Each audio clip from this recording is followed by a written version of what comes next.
যেই মানুষ 1400 মানুষ খুন করেছেন জুলাইতে, তার বিচার প্রক্রিয়া শেষ হওয়ার আগে তার তার বিচার, অনুশোচনা, ক্ষমা কোনো কিছুই ঘটেনি।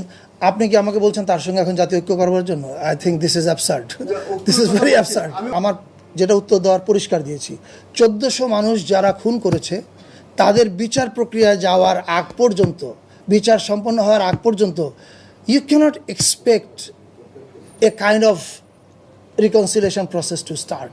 That is a very simple thing. পৃথিবীর কোথাও এটা ঘটে না। এটা হচ্ছে আমার সাধারণ নাগরিক হিসেবে আমার উপলব্ধি। আর regarding the motive, that's not my job. এটা হচ্ছে ঢাকা ইউনিভার্সিটি, তারা সিদ্ধান্ত নিয়েছে তারা কী করবে। দুই নম্বর হচ্ছে আপনাদের 1400 মানুষ মৃত, অবশ্যই যখন এই 1400 সংখ্যাটা তো একটা আপনার কাছ থেকে যারা পলিটিক্যাল রেজরিক বলছে তারা 1400 বলবে। I'm talking about United Nations report. Bhai, please do some research. I'm talking about UN report. আমাদের যে Please do your own research. Check.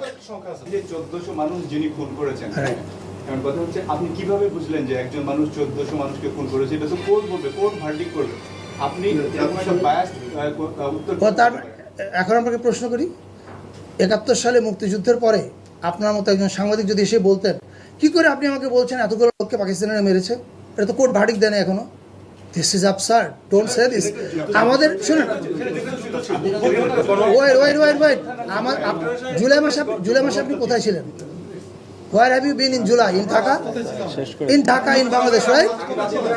এই হত্যাকাণ্ডটা আপনাদের চোখের সামনে ঘটেছে, আমাদের চোখের সামনে ঘটেছে। এটা আপনি জেনারেলাইজ করছেন। আমি বলছি আপনি কিভাবে বলতে পারেন যে যিনি খুন করেছেন, আমি আপনাকে প্রশ্নটা কি করলাম, যে আপনি যদি 1971 সালের এতগুলো মানুষ মারার পরে কেউ এসে যদি বলতো, মানে আপনার মতো ধরুন একজন সাংবাদিক বললো,